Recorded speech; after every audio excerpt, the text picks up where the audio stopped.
Welcome back to Wendy Unfiltered, which I co-host with Wendy Yuan.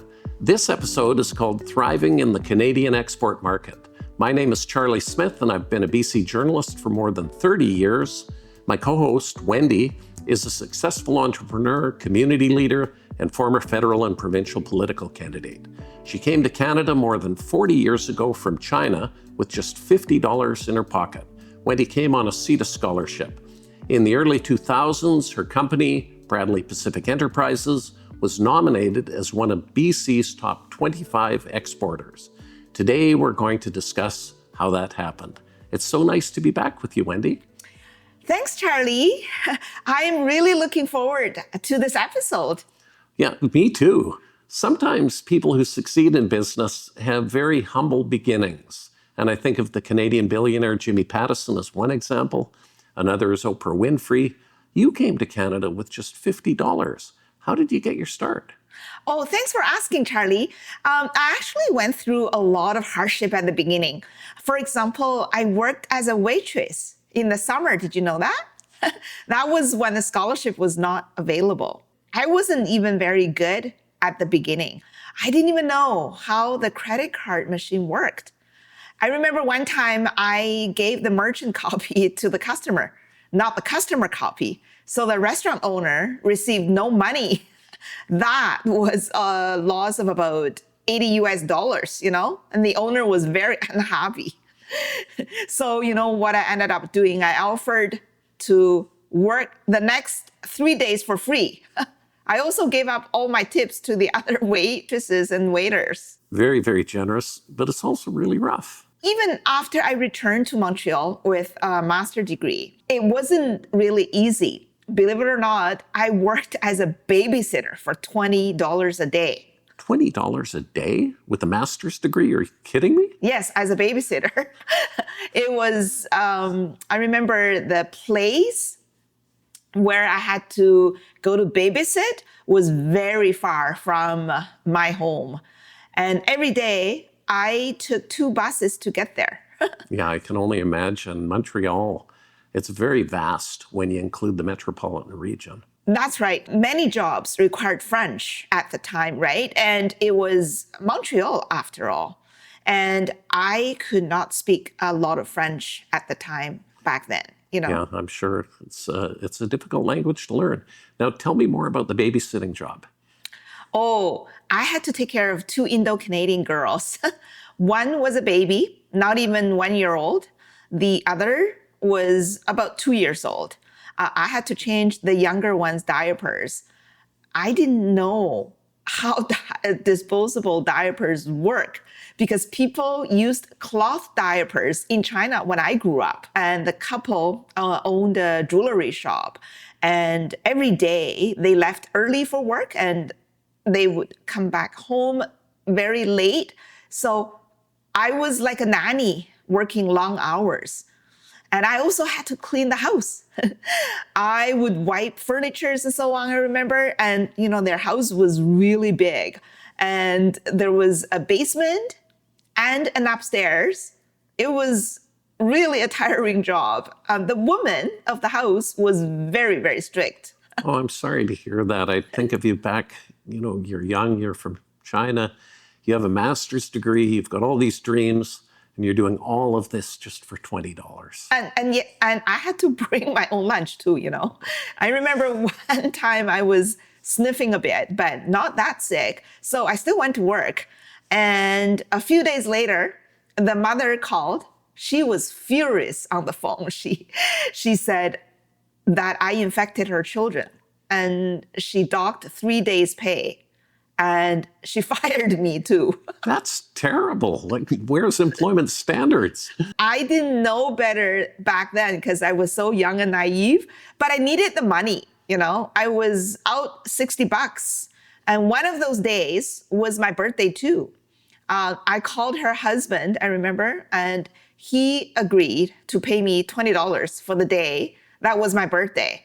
I should have fought for the other $40. But like I said, back then, I didn't know how to do that. It sounds like you went through some tough times. You certainly didn't come to Canada with a silver spoon in your mouth, Wendy. No. But you still became a successful businesswoman, how did you make the transition? Oh, after that babysitting experience, I decided that I was only going to be working for myself, no more employers. We had a friend who was selling these beach and picnic tables, and they're folding ones in New York. He was selling those. And he suggested that we sell them in Montreal. So Ken and I did some homework. We visited big retail stores in Montreal, including Zellers. Zeller is bankrupt now, right?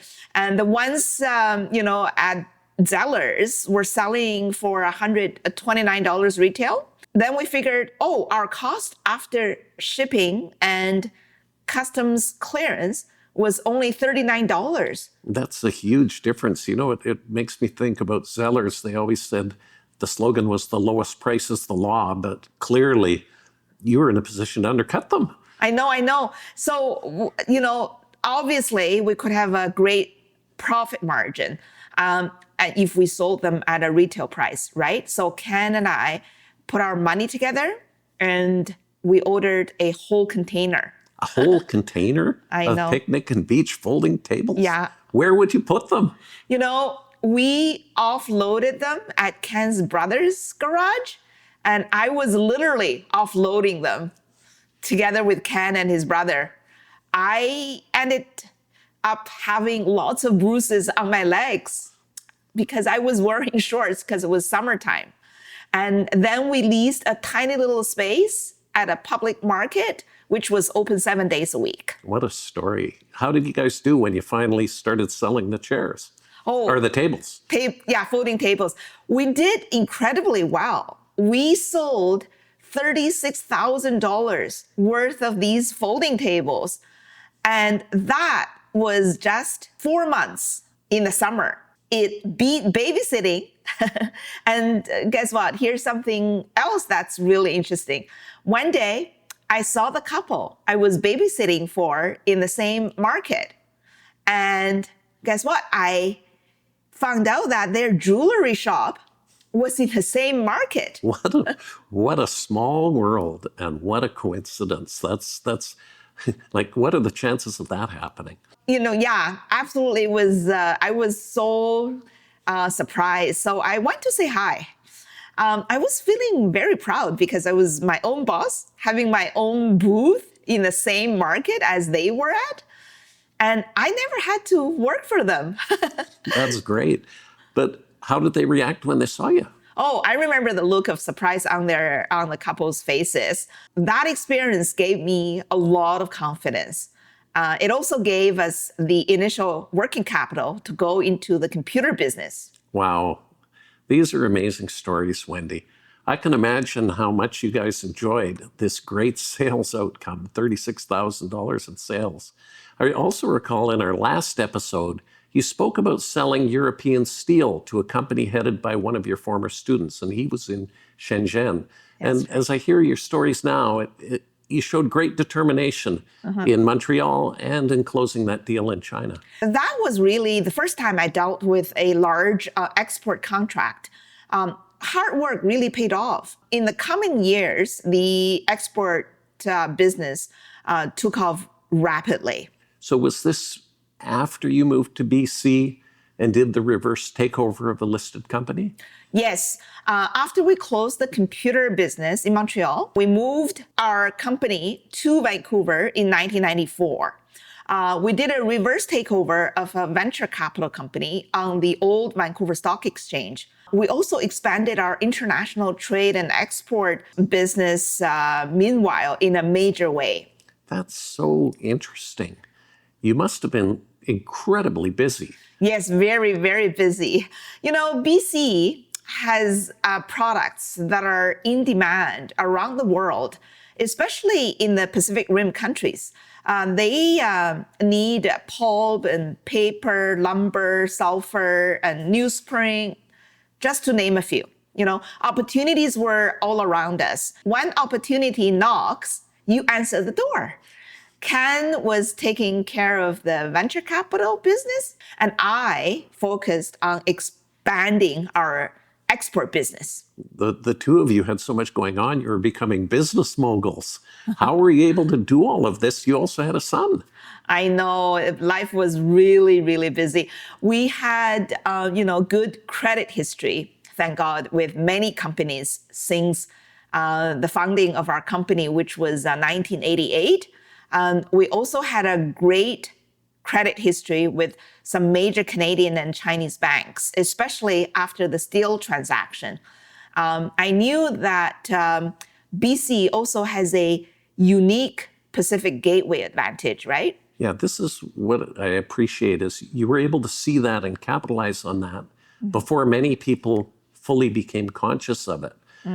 But it also must have been a dramatic change in lifestyle for you and Can. Yes, we opened our office on one of the top floors of the Vancouver Stock Exchange tower. It was attached to the Four Seasons Hotel. Maybe some older people remember that. And a year later, we bought an office building on River Road in Richmond. That's pretty amazing. Now, I want to know more about the international trade and export business in BC. We worked with several BC companies, such as FPTP Price, Fletcher Challenge Canada, Macmillan Brodell, because they were all trying to sell forest products to Asia. Our company kept on being appointed as the exclusive sales agent. And that was really, really a big deal for us. And we also kept on closing deals for BC merchandise with large dollar volume. Wow, Macmillan Brodell, I remember that was the largest company in BC for many years. This work must have been very, very meaningful for you, Wendy. Yeah, I felt that the work was not only important for the expansion of our business, but also very important to help Canada increase its export market share. Canada does need to be competitive in the ever-changing world economy. We need exports to survive economically because our population is so small. International Division of Labor and Competitive Edge was behind all of this. And that, by the way, was also the theory that my dad specialized in as an economist. That's fascinating. So the fact that your father was a well-known economist and scholar in the area of trade and economics, it must have taught and impacted you growing up. And I remember you talking earlier about graduating from the top business school in China, which was the University of International Business and Economics. And you also taught business English to EMBA students at UIBE. So this makes me wonder, how excited were you to apply the knowledge that you learned in school to the real business world? Wow, thanks for remembering all that, Charlie. Yes, I feel that everything that happened in our life happened for a reason.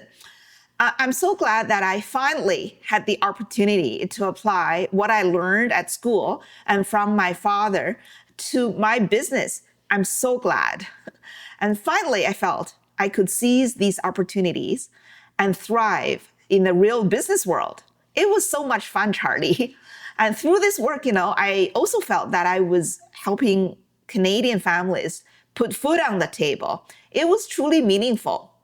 Canada had given me so much, and I felt that I could start giving back, and that was a good feeling. It's a wonderful story.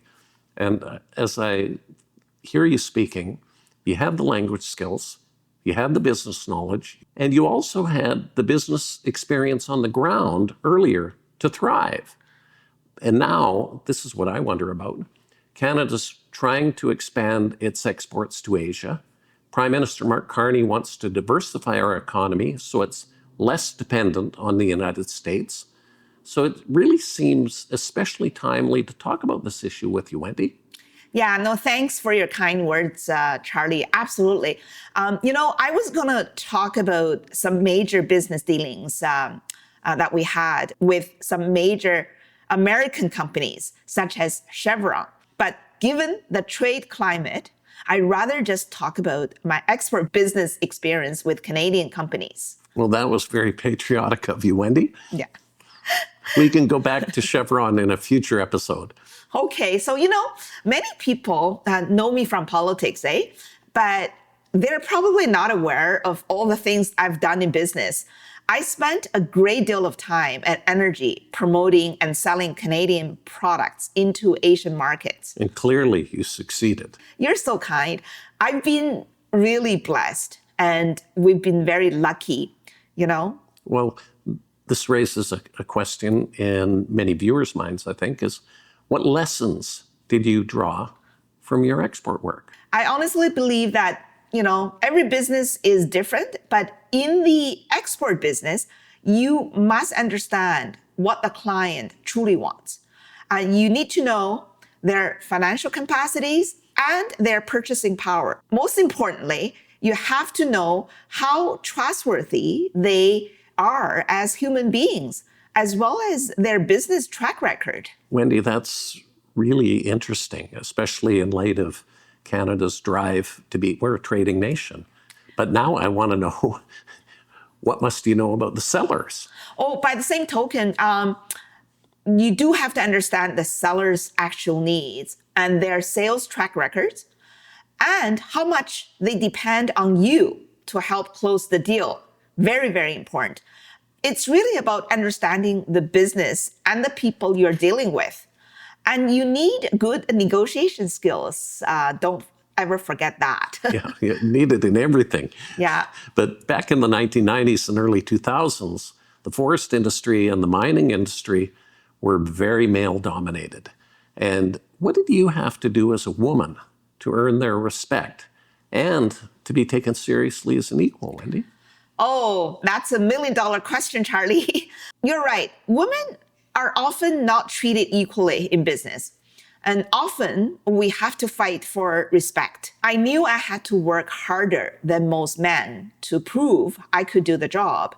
That's sometimes especially true when you are an Asian woman. Often we're judged on how we look and what we wear rather than what we can do. Yeah, that's a good point. And I'm sure there are viewers nodding their heads in agreement. Those who know me know that I can be assertive if I have to be. There were absolutely times when I told some bullies to go fly a kite, but I still prefer to wrap this determination with kindness. In general, if you are nice to people, they're usually very nice back to you. I met some of the nicest yet shrewdest business people ever. I've been very fortunate. My business career has been both exciting and rewarding. I just find this very interesting hearing about your business because we've heard so much about you from your politics. But unfortunately, we're running out of time for this episode.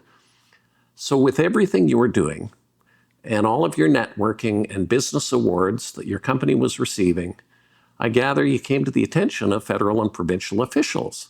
And you were also invited to join Canadian prime ministers to Team Canada trade missions to Asia. What was that like, Wendy? Oh, I'm glad you mentioned this, Charlie.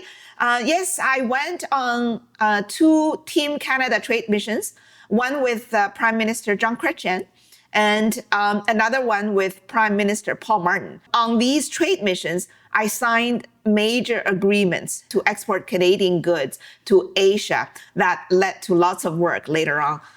One involved the aerospace sector. That's a major Canadian company in Montreal.